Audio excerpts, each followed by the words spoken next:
تے الف رے اور ہے بھی ہے، کبھی نقطہ لگا دیتے ہیں مورخ تو کبھی نہیں لگاتے، تاریخ پڑھتے ہیں کبھی تاریخ پڑھتے ہیں۔ چاچا کا نام قرآن میں ذکر ہے، آذر کہتے ہیں جی اب آیا ہے، اب قرآن میں باپ کے لیے بھی آتا ہے، چچا کے لیے بھی آتا ہے، دادا کے لیے بھی آتا ہے، تینوں الفاظ قرآن میں استعمال ہوتے ہیں۔ آذر کے پاس تھے، وہ بت خانے کا منتظم تھا، محتمم تھا، بت وہاں بڑے بڑے لکڑی کے بنا کے رکھے تھے، لکڑی کے اور کئی چیزوں کے۔ حضرت ابراہیم علیہ السلام نے یہ سارے کہیں میلے پہ گئے، کوئی میلہ ہوگا ان کا، وہاں گئے، حضرت ابراہیم علیہ السلام کو موقع ملا، یہ چلے گئے وہاں بت خانے میں، جا کے ان سے پوچھا کو بات کرتے ہو، بولتے ہو، چالتے ہو، کھاتے ہو، پیتے ہو؟ وہ تو گمسم سے پتھر لکڑی پکڑا، ایک کہاڑا، جب جو کچھ کہاڑا پکڑا، ایک کتوڑا، دو کتوڑا، تین کتوڑا، چار کتوڑا، اور توڑتے گئے اور ایک ایک کندھے پہ اپنا رکھ دیا، تو کہاڑا یا جو کچھ بھی تھا۔ میلے سے واپس آئے، آگے دیکھا کہ سارے معبود، سارے رب کٹے پڑے ہیں، بڑے سوچا کس نے کیا ہوگا؟ لوگوں نے کہا ہے وہ نوجوان لڑکا جو نا آذر کے گھر میں رہتا ہے، آذر کا بھتیجا ابراہیم،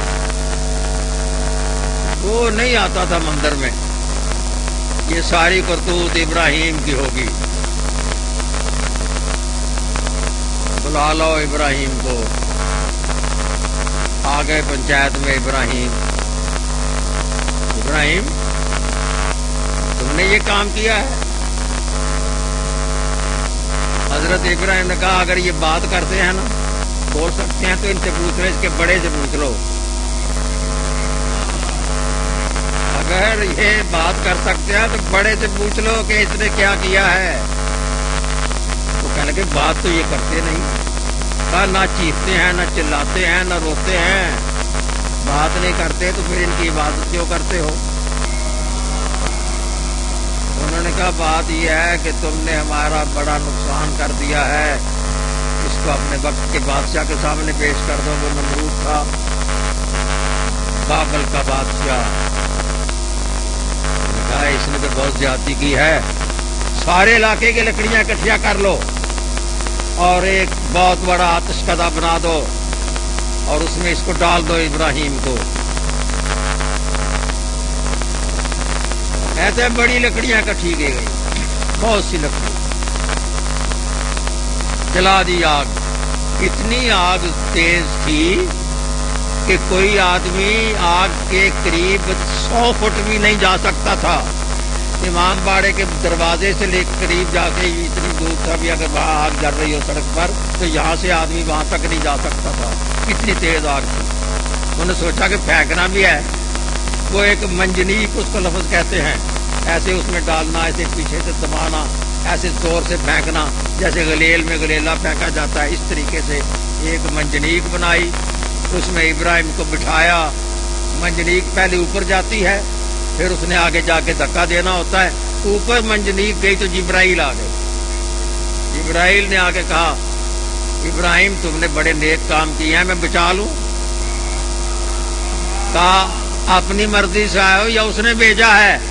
کہا نہیں میں اپنی مرضی سے آیا ہوں۔ کہا کہ یہ میرا اور اس کا معاملہ ہے، تم درمیان سے ہٹ جاؤ، یہ میرا اور خدا کا معاملہ ہے، تم درمیان سے ہٹ جاؤ۔ بے خطر کود پڑا آتش نمرود میں، محبت تھی، محبت لے کے گئے تھے، جس کے لیے میں نے یہ کام کیا ہے وہ خود بچائے گا۔ خدا نے آگ کو حکم دے دیا ساتھ ہی، یا نارو، سب سے پہلے میرے غور طلب جملہ ہے، بڑا پیارا جملہ، اللہ تعالیٰ نے آگ سے خطاب کیا ہے، آگ سے خطاب کیا ہے، وہ کسی سے بات نہیں کرتا، آگ سے خطاب کیا کیونکہ آگ کو اس نے گلزار بنانا تھا۔ یا نار کونی بردن، اے آگ ٹھنڈی ہو جا، والسلام